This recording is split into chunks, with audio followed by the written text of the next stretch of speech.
Hello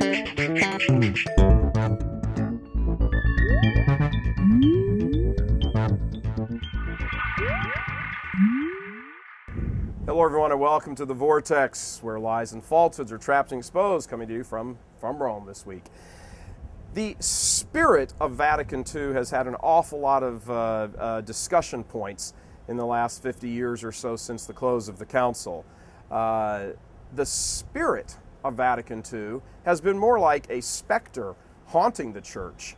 Vatican II itself needs to be distinguished from what happened as a result of people inside the Church who took Vatican II and twisted it around and gnarled it around and started pushing their own progressivist liberal agenda inside the Church. For example, Vatican II never said, you won't find anywhere in the documents of Vatican II, where all of a sudden the priest is supposed to be facing the people.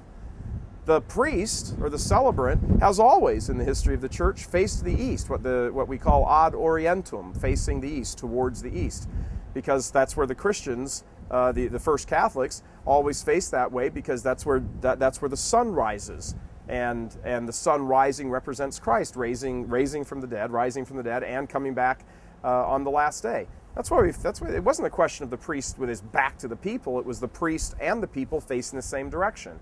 Another aberration attributed to Vatican II that has nothing to do with Vatican II is receiving Holy Communion in the hand. Vatican II didn't say anything about that, but lots of people took Vatican II and used that as an excuse to push these different things. I was speaking with a couple of Irish seminarians in St. Peter's Square a couple of nights ago, and they said that the conditions are so bad in the seminary that it seems like the people in charge of formation are the ones who need the formation. We hear that from seminarians all over the world. We hear that from priests all over the world.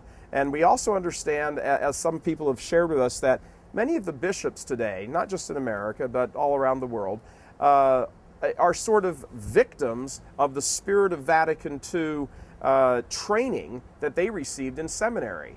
Now, we're not talking about the ones initially at the council. We're talking about today's bishops who, were in seminary 30 or 40 years ago, who were the recipients of this sort of new wave of a new and modern, updated spirit of Vatican II theology that unfortunately sort of left them somewhat ill-prepared and ill-equipped to deal with the chaos that's going on in the Church right now, which is why the laity needs to present themselves to the bishops and be faithful and say, Your Excellency, Your Grace, I'm here to help. What can we possibly do to help?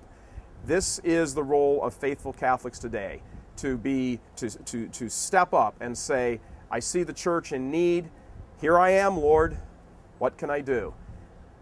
From Rome, I'm Michael Voris. God bless you. Please help us keep delivering these kinds of messages that so desperately need to be heard and acted on. Join RealCatholicTV.com today as a premium subscriber. Become immersed in the faith established by Jesus Christ. The Catholic Church is the only hope against evil because that is its God-given mission. As our Lord said, apart from me, you can do nothing. Join RealCatholicTV.com today as a premium subscriber and come to learn and love Christ more deeply.